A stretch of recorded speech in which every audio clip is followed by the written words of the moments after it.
Ici, je fais un appel à tous les prophètes.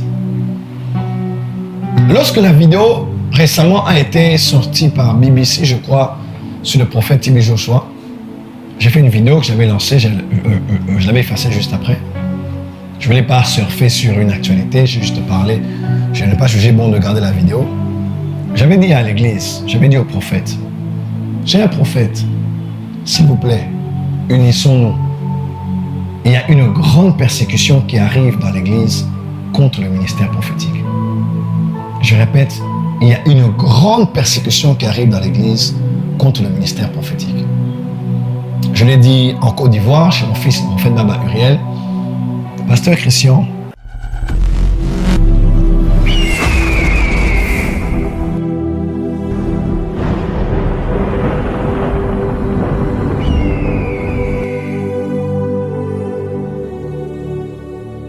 Parole. Mes frères et sœurs, aujourd'hui, on ne tuera plus forcément les chrétiens comme ailleurs par l'épée, par les armes, par les empoisonnements, par la vieillesse après avoir été incarcéré longtemps dans des prisons, ou même par fusillade. Il y a d'autres pays actuellement où on tue les chrétiens, peine de mort. Aujourd'hui, plutôt, on tue les chrétiens et le diable a prévu de tuer les chrétiens par le canal de la parole, par le canal de la langue.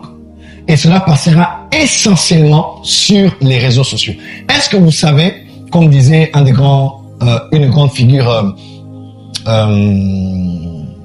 des années 90, il disait, les temps viennent où, c'était Malcolm X je crois, il disait, les temps viennent où les médias vont vous faire détester les opprimés et vont vous faire aimer ceux qui oppriment. Donc c'est ceux qui oppriment qu'on va aimer. Et les gens qu'on est en train d'opprimer, c'est ce fait eux que nous allons haïr. Aujourd'hui, les rôles sont inversés. Ceux qui veulent susciter de l'émoi, de l'émotion, de la pitié, on commence à pleurer aujourd'hui, on commence à en rire. Parce qu'on doit filmer, photographier et publier. Et scandale, nude, sextape, aujourd'hui c'est tout le monde, appelle-moi, on voit, est-ce que toi tu as vu ça? La personne a dit même sur sa page, contactez-moi sur tel numéro, vous allez là-bas chercher. Mais quand on dit parole de Dieu, révélation et autres, non. Nous on aime ce qui fait le buzz. J'avais avec un pasteur récemment, on était en train de parler.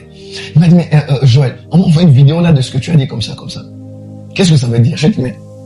Et je lui explique en une phrase. Il dit, oh, mais pourquoi tu n'as pas laissé ça dans la vidéo? Je dis, parce que les gens ont coupé ça, juste la partie, et ils ont envoyé. Et pourtant, moi j'ai expliqué ça. Ils ont pris le temps de laisser le développement de ma pensée jusqu'à la fin. Ils auraient clairement compris ce que je voulais dire. Par exemple là, le prophète Joël Francis a dit que la femme de la perte de sang n'a pas touché Jésus. Elle a touché le pan de la robe de Jésus. J'ai dit, mais bien sûr que oui. Elle n'a pas touché Jésus, elle a touché le pan de la robe de Jésus. Mais puisque le vêtement est attaché à l'homme et qu'il représente l'homme, on a vu ça hier, n'est-ce pas? Toucher le pan de vêtement de quelqu'un, même si ce n'est pas le toucher directement, mais ça fait office de le toucher aussi, parce que toucher ses vêtements, c'est le toucher lui-même. Donc des fois, quelqu'un va juste prendre une portion, et c'est dommage qu'il y a aujourd'hui des groupes chrétiens, ceux qui se disent enfants de Dieu, qui passent leur temps en tout cas ils suivent, hein. Ils peuvent même suivre une prédication 1 heure. Quand il n'y a rien à utiliser ici, trop zut, il n'y a rien à utiliser aujourd'hui. Mais quand il voit quelque chose, il dit, ça va faire l'affaire. Il coupe juste là, il publie, il tag des gens. Pourquoi généralement? C'est pas pour faire des vues sur sa page, mais des fois c'est juste pour qu'on puisse vous haïr gratuitement, qu'on puisse vous diminuer gratuitement, qu'on puisse vous mépriser gratuitement, qu'on puisse vous rabaisser gratuitement. Mes frères et sœurs, faites très attention. Moi, par la grâce de Dieu, avec humilité dans mon cœur, vraiment, Dieu connaît mon cœur, par la grâce de Dieu, j'ai aidé beaucoup de ma génération à entrer sur les réseaux sociaux. Je ne citerai pas les noms. S'ils sont honnêtes, ils vous diront que la plupart, c'est moi qui les ai inspirés, les réseaux sociaux. D'autres même, quand vous voyez aujourd'hui des millions de personnes, c'est moi qui ai pris les vidéos, qui ai mis ça sur Internet. Et je connais la puissance des médias. Mais Satan a utilisé les médias. Et je sais aussi ce que ça fait de voir Dieu commencer à restaurer ton nom sur Internet. Tu vois un peu? Et de quelques petites expériences que j'aimerais vous donner un conseil. Ne détruisez pas la vie gratuitement des gens sur les réseaux sociaux. Amen. Si vous n'avez pas... Non, ne détruisez déjà même pas la vie des gens. Et si vous n'avez pas suffisamment d'informations, abstenez-vous de mettre tout commentaire sur ce que vous ne connaissez pas. Yes. Vous voyez quelque part un pasteur, sa femme est morte. Un pasteur, femme, elle a divorcé de son mari. Une église a pris feu. Un pasteur a fait un accident. En tout cas, abstenez-vous des fois de lire les commentaires. Parce que les commentaires ou bien le titre d'une vidéo peut conditionner ton attitude face à la vidéo que tu es en train de regarder et te pousser à suivre la conclusion que les gens ont déjà tirée sur le fait. Yes. Moi j'ai toujours dit, on peut prendre un couteau de table, on te le donne. Tu le prends, tu ouvres le pain, tu prends du beurre et puis tu beurres ton pain. Normal. On t'a donné ce couteau de table, ça t'a rien fait. Mais si on te dit, ce couteau de table là, on a utilisé ça pour poignarder une femme qui était enceinte des jumeaux. On l'a non seulement tué, mais on l'a égorgé aussi. Prends le couteau. Tu ne prendras plus le couteau, hein. Le problème, ce n'est pas le couteau, mais c'est ce qu'on t'a dit quand tu as eu le couteau. Le problème, c'est pas la vidéo, mais c'est le commentaire qu'on a fait, qu'on a partagé la vidéo.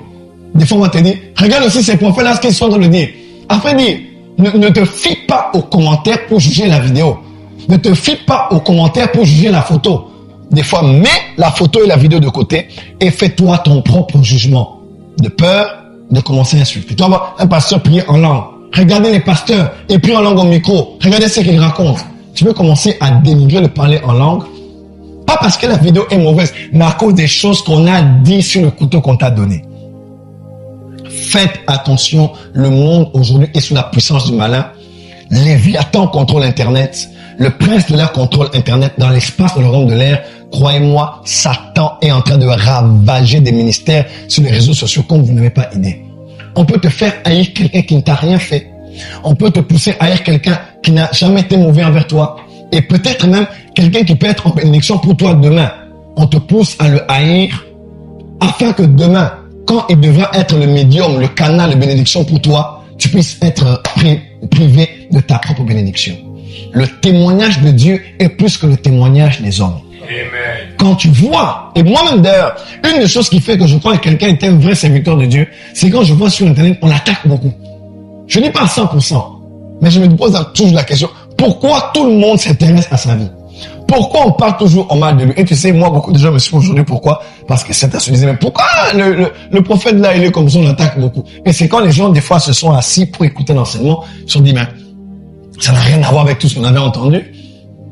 J'ai prêché dimanche quelque part, le soir, et celui qui m'a invité, il m'a dit, tu sais, quelqu'un qui a une autorité était là, il m'a appelé, il m'a dit, mais Internet vraiment, c'est terrible, hein. Il dit, mais je trouvais ce pasteur-là comme s'il était un aventurier, mais j'ai écouté la parole, j'ai écouté la prédication, j'ai écouté comment, j'avais même pas, Donna était avec moi, non? Est-ce que, quand j'ai lu la Bible, qu'est-ce que j'ai fait après? J'ai laissé, je suis descendu, j'ai commencé à parler. J'ai cité des versets par cœur. Non, c'était terrible. J'ai juste prêché. Je ne voulais même pas prophétiser après. J'ai dit, Seigneur, les gens là vont croire que je viens pour faire du show ici. Je ne prophétise pas. Mais bon, c'est compliqué. C'est du temps de Dieu. Je ne dis pas ça pour moi. Je dis ça pour plusieurs qui sont là, que vous avez haï, que vous avez isolé, rejeté, abandonné. Vous avez mis votre bouche sur des choses que vous ne connaissez même pas.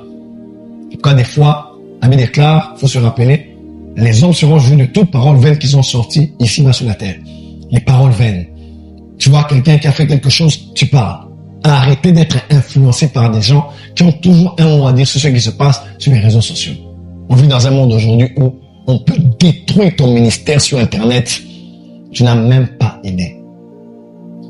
Alors voilà maintenant ce que je vais vous dire. Ici, je fais un appel à tous les prophètes. Lorsque la vidéo récemment a été sortie par BBC, je crois, sur le prophète T.B. Joshua, j'ai fait une vidéo que j'avais lancée, je l'avais effacée juste après. Je voulais pas surfer sur une actualité, j'ai juste parlé. Je n'ai pas jugé bon de garder la vidéo. J'avais dit à l'église, j'avais dit au prophète, j'ai un prophète, s'il vous plaît, unissons-nous. Il y a une grande persécution qui arrive dans l'Église contre le ministère prophétique. Je répète, il y a une grande persécution qui arrive dans l'Église contre le ministère prophétique. Je l'ai dit en Côte d'Ivoire, chez mon fils, le prophète Baba Uriel. Pasteur Christian, honnêtement, je crois que le monde n'est pas prêt pour les prophètes et l'Église n'est pas prête pour les prophètes. Amen. Nous tous, on croit aux apôtres et aux prophètes. Nous tous, on croit en l'émergence des vrais prophètes dans le corps du Christ. Nous tous, on sait que les prophètes sont importants dans le corps du Christ. Mais je ne crains que de plus en plus, les gens n'aient besoin que des prophètes en secret. À cause de l'image qu'on veut garder de nos assemblées, de nos églises, les prophètes, même qui sont bons de s'entendre avec plusieurs prophètes, pasteurs, ne seront pas invités dans les assemblées. C'est la vérité. Il y a des gens, ils croient aux prophètes, ils aiment les prophètes, mais tu ne verras pas prendre le risque de laisser un prophète opérer à 100% dans le prophétique, dans son assemblée. Non. Entre sa relation et l'église, bon, je dis pas ça parce que on doit être invité. Non, on n'est pas obligé d'être invité. Mais je dis, quand quelqu'un aura le choix, la plupart ne prendront pas le risque d'inviter les prophètes. Parce que la dimension imprévisible, la dimension spectaculaire, aujourd'hui, devant les caméras, des fois, tout pasteur n'est pas prêt à assumer ce qui peut arriver par un prophète. On a attaqué Type Joshua. Ici, c'est un faux prophète. Qui aujourd'hui fait ce que Type Joshua faisait? Qui aujourd'hui guérit les paralytiques dans son église tous les dimanches comme Type Joshua le faisait? Qui aujourd'hui prie et les millions sortent des corps des femmes en direct comme Type Joshua le faisait? Mais c'était un risque. À risque et péril, il était isolé. Même dans les réseaux de Bishop Oyedepo, de toute cette école-là, on n'aime pas Type Joshua. C'est comme ça que Christ était entre deux. Parce que lui, il a été fils d'un homme qui était dans l'église pentecôtiste. Il a étudié chez Idaosa. Idaosa ne croyait pas en Type Joshua. Mais lui, après cette mort de papa Idaosa, il s'est attaché à Type Joshua. Et ça, c'était un risque. Au Nigeria, aller au Nigeria, c'est pas tout le monde qui croit en Type Joshua. Jamais de la vie. Moi, j'étais là-bas, je me grandi au Nigeria. Comme pour dire, assumer, c'est quelque chose.